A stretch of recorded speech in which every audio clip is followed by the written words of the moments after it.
Monkey man या फिर कहें काला बंदर, साल 2001 में दिल्ली और एनसीआर के इलाकों में जिसने सबसे ज़्यादा दहशत मचा दी थी। इतनी बड़ी दहशत कि लोगों ने अपने घर से बाहर तक निकलना बंद कर दिया था। वो लोगों को रात में आके जख्मी करता और फिर वहां से गायब हो जाता। जिस रहस्य से वो आया था उसी रहस्य से वो वहां से चला भी गया, लेकिन उसके काफी समय बाद तक भी मंकी मैन का कोई अता पता नहीं चला। लेकिन उसके इतने साल बीत जाने के बाद एक गांव में ठीक उसी प्रकार का जीव दोबारा देखा गया। आज की कहानी में जानिए एक गांव का ऐसा किस्सा जहां पर यह दावा किया गया कि वहां पे मंकी मैन जैसा या फिर मंकी मैन दोबारा देखा गया, जो रात होते ही लोगों पर हमले करता था।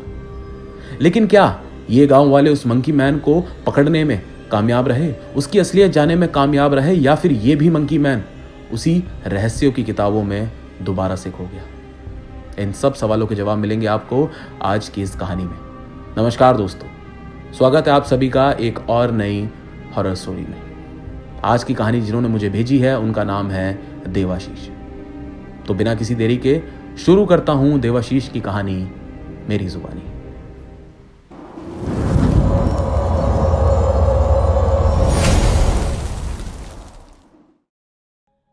साल 2019 में कोरोना आने के बाद जब पूरे देश में लॉकडाउन लग गया था तो हमारे गांव वालों ने फैसला लिया था कि हम सारे गांव वाले बाहरी लोगों से संबंध और मिलना जुलना बंद कर देंगे, जिसके चलते बाहर से कोई व्यक्ति हमारे गांव में नहीं आता था और हम लोग बाहर शहर में ज्यादा नहीं जाते थे, क्योंकि हम लोग चाहते थे कि वो बीमारी हमारे गांव में फैले ना। गांव में उस बीमारी को लेकर काफी ज्यादा दहशत बनी हुई थी, जिसके चलते ये फैसला सारे गांव वालों ने मिलकर लिया था। ज्यादा बड़ा गांव नहीं था, छोटा गांव था, खुशहाल गांव था, सब अपने काम से मतलब रखते थे। लेकिन उसी खुशहाल गांव को अचानक से किसी की नजर लग गई। ये किस्सा घटा एक रात, और उस रात ये किस्सा घटा था एक दीपक नाम के व्यक्ति के साथ में। दरअसल उस समय ज्यादातर लोग अपनी छत पे सोया करते थे, क्योंकि लाइट रात को ज्यादा आती नहीं थी, जिसके चलते सब लोग चैन की नींद अपने छत पे ही लिया करते थे। उस रात दीपक भी अपने छत पे सो रहा था, और दीपक उस दिन छत पर अकेला सो रहा था। आस पड़ोस के जितने घर थे वहां पे भी लोग अपनी छत पे लेटे हुए थे। करीब रात के 1:30 बजे के आसपास का समय था। दीपक को टॉयलेट जाना था तो उसकी नींद खुल गई। वो अपने बिस्तर से उठा और चप्पल पहनने लगा। लेकिन जब वो चप्पल पहन रहा था तो उसने इधर उधर नजर डाल के देखी।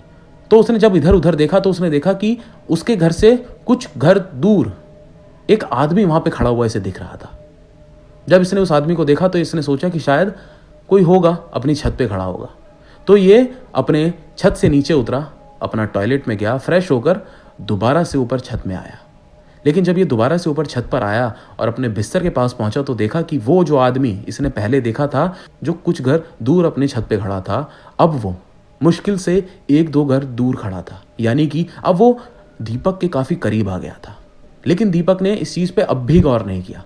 वो बस ये सोच रहा था कि शायद कोई व्यक्ति है जो अपने छत पर ही खड़ा है, मुझे इससे क्या मतलब। दीपक अपने बिस्तर पर आया, उसने चद्दर ओढ़ा और आंख बंद करके लेट गया। लेकिन कुछ देर बाद दीपक के साथ एक बड़ी अजीब सी और बड़ी डरावनी घटना घटी। दीपक आंख बंद करके अपने बिस्तर पर लेटा ही था कि तभी दीपक को अपने पैर में बहुत जोर का दर्द महसूस हुआ और ऐसा लगा जैसे उसका पैर कोई नोच रहा है, खींच रहा है। जब उसे ये दर्द महसूस हुआ तो उसने अपने मुंह से चद्दर हटाया तो देखा एक बहुत ही हट्टा कट्टा इंसान, जिसका कद एक इंसानी कद के बराबर था, लेकिन उसके पूरे शरीर पर बाल थे। अंधेरे होने के कारण दीपक उसका चेहरा नहीं देख पाया, लेकिन उसके शरीर के बाल दीपक को साफ दिखे। लेकिन जब वो आदमी उसका पैर नोच रहा था तो दीपक को बहुत ज्यादा दर्द हो रहा था और दीपक उस इंसान को इस रूप में देखकर डर गया। जिसके बाद दीपक बहुत जोर से चिल्लाया, और जैसे ही दीपक चिल्लाया वो जो भी था वो तुरंत वहां से भाग गया। उसने दूसरी छत टापी और वहां से भाग गया। लेकिन दीपक की आवाज सुनने के बाद आस पड़ोस के लोग एकदम से चौंक गए और जग गए। वो भागकर दीपक के पास आए। दीपक अपना पैर लिए बैठा हुआ था और उसकी सांसें बहुत तेज चल रही थी। दीपक समझ नहीं पाया था कि आखिरकार ये हमला उसके ऊपर किया किसने और क्यों। लेकिन जब आसपास के लोग उसके पास आए और अपने फोन की टॉर्च जला के दीपक के पैर पे देखा तो उसके पैर पे जख्मों के निशान थे। ऐसा लग रहा था जैसे किसी ने उसका पैर बहुत जोर से नोचा है, उसमें से खून निकल रहा था।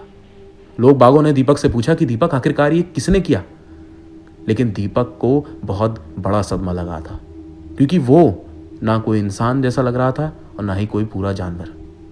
सिर्फ दीपक को उसके शरीर के बाल याद थे। जब ये बात गांव में पता चली तो गांव वाले भी थोड़ा डर गए कि आखिरकार दीपक पे हमला एक करा किसने। उसके बाद से कुछ लोगों ने यह फैसला लिया था कि अब वो लोग अपने छत पर रात को नहीं सोएंगे, क्योंकि ये घटना होने के बाद काफी सारे लोग सहम गए थे, लेकिन कुछ लोग अब भी थे जो अपनी छतों पर सो रहे थे। इस हमले को बीते हुए काफी दिन हो गए थे, करीब 3 से 4 दिन बीत चुके थे, लेकिन ऐसा हमला दोबारा नहीं देखा गया। लेकिन उसके 3 से 4 दिन बाद ऐसा ही हमला दोबारा देखा गया। एक व्यक्ति जिसका नाम अनुज था, वो अपने परिवार के साथ ऊपर छत पे लेटा हुआ था। परिवार के चारों सदस्य ऊपर छत पे लेटे हुए थे। सब अच्छी खासी नींद में थे कि तभी अनुज को किसी ने हाथ पर नोचा। वो नोचने के दर्द से अनुज की आंख खुली तो अनुज ने भी देखा कि एक बालों से भरा हुआ आदमी है जो अनुज का हाथ नोच रहा है। जब ये देख के अनुज चिल्लाया तो उसके परिवार वाले भी उठकर बैठ गए, लेकिन इस बार वो जो भी जानवर या इंसान था वो भागा नहीं।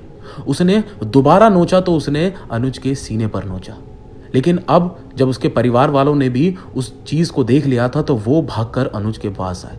लेकिन वो जैसे ही अनुज के पास भाग कर आए तो वो काला बंदर या मंकी मैन, वो जो भी था, वो वहां से दोबारा भाग गया। वो छतों को टापते हुए एकदम गायब सा ही हो गया। जब ये चीज की खबर अगले दिन सुबह लोगों को पता चली और उन्होंने आकर अनुज को देखा और उसके घाव को देखा, अब पूरे गांव में दहशत फैल चुकी थी कि हो ना हो कोई तो चीज है जो लोगों को रात में आके नुकसान पहुंचा रही है, या तो कोई इंसान है जो इस तरीके की हरकत कर रहा है। हो सकता है कोई चोर हो, लेकिन उसने अभी तक किसी के घर में चोरी नहीं की थी। दूसरा शक जाता था कि कोई जानवर ऐसा आ गया है जो रात में आके लोगों को परेशान करता है, और तीसरा शक ये था कि कोई प्रेत आत्मा है जो लोगों को इस तरीके से नुकसान पहुंचा रही है। लेकिन जब ये खबर मेरे को पता चली और मैं इसके बारे में सोचने लगा तो जिन लोगों पे भी हमले हुए थे उन सब ने यही बताया था कि उसके शरीर पर काफी बाल हैं, उसका कद काठी एकदम इंसान की तरह है, लेकिन उसके नखून बहुत लंबे हैं और वो नखून बिल्कुल जानवरों की तरह लगते हैं। जब मैं ये सारी चीजें सोचता था तो मुझे 2001 का किस्सा याद आता था जो दिल्ली और उसके आसपास के शहरों में घटा था, क्योंकि उस समय भी ऐसा ही जानवर या फिर कहें एक इंसानी रूपी जानवर आया था जो ठीक इसी प्रकार लोगों को नुकसान पहुंचाता था। वो मंकी मैन, वो काला बंदर भी रात में लोगों को आकर इसी तरह नुकसान पहुंचाता था।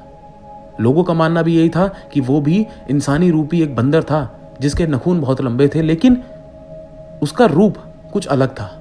उस समय के लोग बताते थे कि वो एक हेलमेट पहनता था और उसकी छाती पर 3 लाल कलर के बटन थे, लेकिन यहाँ के लोगों का कहना था कि वो पूरा बालों से ढका हुआ है और उसके नखून एक जानवर की तरह है। बस इतना फर्क था दोनों में। लेकिन मेरे दिमाग में यही बात घूमती थी कि कहीं वो काला बंदर लौटकर हमारे गांव में तो नहीं वापस आ गया। ये सारी चीजें मैं घर पे बैठा बैठा सोचता रहता था, लेकिन मैंने अभी तक उस काले बंदर को एक भी बार नहीं देखा था। इस चीज से लोग जब परेशान हो गए तो लोगों ने पुलिस स्टेशन में जाकर इस चीज की रिपोर्ट लिखवाने की कोशिश करी कि रात में आकर कोई हम लोगों पर हमला करता है। पुलिस वालों ने उसकी कोई रिपोर्ट दर्ज तो नहीं करी, लेकिन पुलिस वाले अब रात को एक चक्कर आकर गांव में लगा देते थे। वो करीब 1 से 2 बजे के बीच में आते थे और पूरा गांव का चक्कर लगा के चले जाते थे, जिसके चलते कुछ समय तक तो चीजें रुकी रही, लेकिन फिर से उस चीज ने, उस आदमखोर ने या फिर कहें उस काले बंदर ने एक और शिकार बना लिया। ये कहानी थी 2 भाइयों की। वो 2 भाई किसी काम से रात को लेट हो गए थे और घर लौट रहे थे। जब वो घर लौट रहे थे तो वो गांव से करीब 100 से 200 मीटर दूर थे और उन्हें अपना गांव दूर से दिख रहा था। बड़े भाई और छोटे भाई दोनों आपस में बात करते हुए आ रहे थे, लेकिन जब गांव पहुंचते हैं तो बीच रास्ते में एक पुराना कुआं पड़ता है जो सूखा पड़ा है। अब उसमें अब गंद कूड़ा पड़ा रहता है। उसके पास से होकर इन दोनों को गुजरना था। दूर से तो उन्हें वहां पे ऐसा कुछ दिखाई नहीं दे रहा था, लेकिन जब ये लोग उस कुएं के पास पहुंचे तो छोटे भाई ने कुएं के पास एक अजीब सी चीज देखी। चलते चलते उसने कुएं की तरफ नजर मार के देखा कि एक आदमी वहां पे खड़ा हुआ है जो पूरा काला है, और उसने तुरंत से अपने बड़े भाई को बोला कि भैया ये वही तो नहीं है जो लोगों को नुकसान पहुंचाता है। लेकिन बड़े भाई ने बोला कि नहीं यार, वो ऐसे थोड़ी आ जाएगा, अगर होता तो हम पे हमला नहीं कर देता अब तक। तो छोटे भाई ने भी ये बात सुनकर टाल दी। लेकिन उसके थोड़ी देर बाद इन दोनों को अपने पीछे से किसी इंसान की भागने की आवाज़ आ रही थी। जब छोटा भाई पीछे मुड़कर देखा तो वो आदमी जो कुएं के पास खड़ा था वो इनके पीछे भागता हुआ आ रहा था।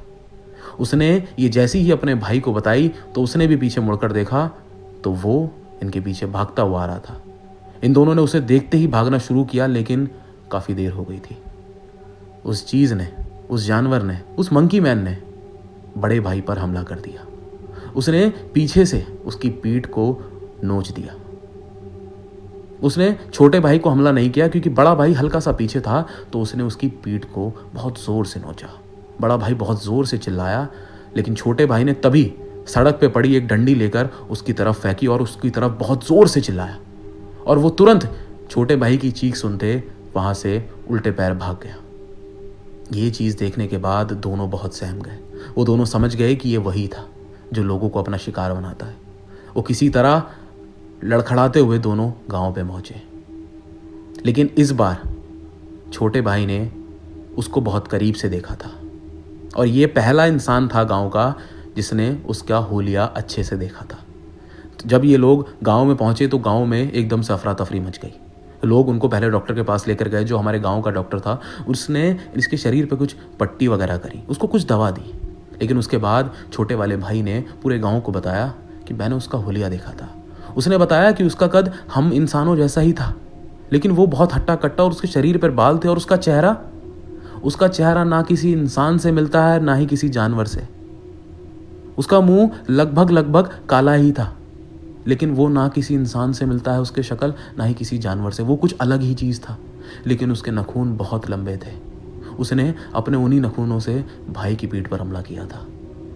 ये घटना होने के बाद गांव वाले अब बहुत ज़्यादा डर चुके थे, क्योंकि अब गांव का कोई भी लोग सुरक्षित अपने आप को महसूस नहीं कर रहा था। उन्हें समझ नहीं आ रहा था कि अब वो लोग क्या करें। अब काफ़ी सारे गांव वालों ने फैसला कर लिया था कि वो गांव से बाहर नहीं निकलेंगे, वो गांव के अंदर ही रहेंगे, क्योंकि अगर वो लोग कभी भी गांव के बाहर निकले तो उन्हें ये लगता था कि अब हमारे ऊपर दिन दहाड़े भी हमला हो सकता है। लेकिन उसने अभी तक दिन के समय किसी पर हमला नहीं किया था। अब गांव वालों को भी यह लगने लगा था कि ये वही मंकी मैन है जो दिल्ली में 2001 में आया था। काफ़ी गांव वाले अब इस चीज़ को लेकर बात करने लगे थे। लेकिन उसके थोड़े दिनों बाद उस मंकी मैन ने मुझे भी अपने आप को दिखाई ही दिया। दरअसल रात के 10:30 से 11 बजे का समय था। मैं अपने आंगन में बैठा था। मैं आपको बता दूं कि मेरे घर की छत चारों तरफ से है, लेकिन बीच में आंगन है और वहां से वो बिल्कुल खुली हुई है। वहां पे छत नहीं है, लेकिन चारों तरफ छत है। मैं अपने बीच आंगन में कुर्सी पे बैठा हुआ अपने लैपटॉप में कुछ काम कर रहा था, लेकिन लैपटॉप की स्क्रीन की रोशनी मेरे मुंह पर पड़ रही थी, तो मुझे पीछे का ज्यादा कुछ दिखाई नहीं दे रहा था। लेकिन उसी के बीच मुझे ऐसा महसूस हुआ कि जैसे छत की बाउंड्री पर कोई इधर से उधर चल रहा है। मैंने अपनी लैपटॉप की स्क्रीन बंद करी और ऊपर नजर उठाकर देखा कि कोई छत पर है क्या, क्योंकि रात के समय तो कोई छत पर भूल के जाता ही नहीं था, और मेरे घर के सारे लोग अपने कमरों में सो रहे थे। तो ऊपर छत पे कौन है? मुझे उस समय कोई दिखाई नहीं दिया।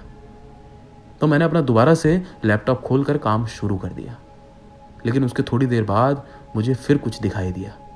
और जब मैंने इस बार लैपटॉप बंद करके देखा तो मैंने देखा कि छत की बाउंड्री पर कोई बैठा हुआ है। मैंने लैपटॉप अपना उठा कर वहां से रख दिया और मैं कुर्सी से खड़ा हुआ देखने के लिए कि कौन है। और जब मैंने देखा तो मैं समझ गया कि ये वही मंकी मैन है, क्योंकि इसके शरीर के बाल मुझे दिख रहे थे।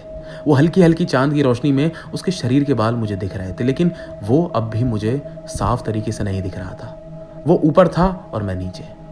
तो मैं हल्का सा उसके करीब गया देखने की आखिरकार ये है क्या, ये दिखता कैसा है। मैंने अपने फ़ोन की टॉर्च ऑन करी, उसकी तरफ करते हुए मैं आगे बढ़ा, और जब मैंने उसके बाद देखा तो पता चला कि वो मंकी मैन वहां से बैठे हुए मुझे ही घूर के देख रहा था। ये चीज़ देखने के बाद मैं एकदम एक ही जगह पे खड़ा रह गया। उसका मुंह मेरी तरफ ही था और वो मेरे को ही देखे जा रहा था, और मैं भी लगातार बस उसे देखे जा रहा था। उसका काला चेहरा और उसके काले बाल ही मुझे दिख रहे थे कि दोस्तों अचानक से वो खड़ा हुआ और हमारे घर के जीने की तरफ बढ़ने लगा। वही जीना जो नीचे की तरफ आ रहा था और मैं नीचे ही था। जब मेरे को पता चला कि ये जीने की तरफ बढ़ रहा है तो हो सकता है मुझ पर नीचे आके हमला ना कर दे, तो मैं तुरंत वहां से भागकर कमरे के अंदर जाकर मैंने कमरा अंदर से बंद कर लिया। उसके बाद मुझे नहीं पता वो नीचे आया था या नहीं। मैं पूरे रात अपने कमरे में बैठा रहा। सुबह होते ही मैंने ये सारी चीज़ें अपने परिवार वालों को बताई। मैं खुशकिस्मत था कि मैं ऊपर नहीं था, मैं नीचे था और मैं बच गया। उस दिन मैंने मंकी मैन को अपनी आंखों से देखा था। वो जैसा भी दिखता था वो बहुत खौफनाक था और बहुत डरावना था। ऐसा इंसान अगर कोई अपनी आंखों के सामने देख ले तो उसकी तो वैसी हालत खराब हो जाए। इस घटना के बाद एक और घटना गांव में घटी और ये घटना भी बिल्कुल पहले की घटनाओं के बराबर थी। इस बार भी एक इंसान को रात में उस मंकी मैन ने, उस आदमखोर ने अपना शिकार बनाया। उस रात एक आदमी अपने घर से किसी काम से मुश्किल से ज़रा सा दूर ही निकला था। वो रात को न जाने कूड़ा फेंकने गया था या फिर क्या करने गया था, लेकिन उतनी ही देर में मुश्किल से 5 मिनट की दूरी पे ही उस मंकी मैन ने उस आदमी को अपना शिकार बना लिया।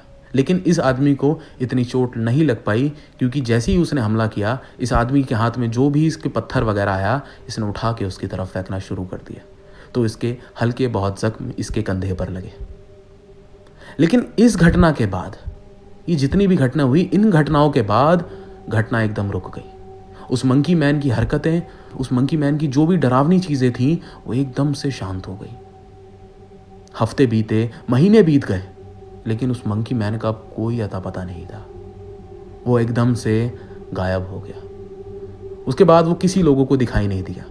वो जिस रहस्यमयी तरीके से आया था, उसी रहस्यमयी तरीके से वो चला गया। लोगों का कहना यह था कि कोई जानवर था जो वापस से जंगल में चला गया, तो कुछ लोगों का कहना यह था कि कोई प्रेत आत्मा थी जो अब वापस यहाँ से जा चुकी है।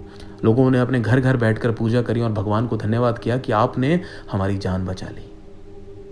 लेकिन ये सिर्फ घटना हमारे गांव में ही हुई थी। हमारे गांव के बाहर ऐसी कोई घटना नहीं थी। लेकिन ये जितनी भी घटना थी, इसने सबका हलक सुखा दिया था, सबको घर में बंद कर दिया था और घर से आना जाना एकदम रुक गया था। लेकिन इस घटना में भी बिल्कुल उन्हीं घटनाओं की जैसी चीजें हुई। वो एकदम से रहस्य की तरह आया और रहस्य की तरह चला गया। वो मंकी मैन था, कोई जानवर था, कोई इंसान था, या फिर कोई ऊपरी चक्कर, किसी को कुछ नहीं पता। सारी चीजें वो अपने साथ लेकर चला गया। दोस्तों, यही थी कहानी देवाशीष की। दोस्तों, मैं आपसे पूछता हूं, आपको क्या लगता है कि क्या सच में कोई मंकी मैन था, या फिर किसी इंसान की शरारत, या फिर किसी भूत प्रेत का साया? अगर आपको इनमें से कुछ भी लगता है तो आप मुझे कमेंट करके ज़रूर बताएं। और अगर आपको ये कहानी पसंद आई तो वीडियो को ज़रूर से लाइक करें। चैनल पे नए हैं तो चैनल अभी सब्सक्राइब करके बेल आइकन ऑल पे करें, क्योंकि मैं ऐसी ही कहानियाँ आप लोगों के लिए जल्द और लेके आऊँगा। मिलूंगा आप लोगों से एक और सच्ची कहानी के साथ। नमस्कार।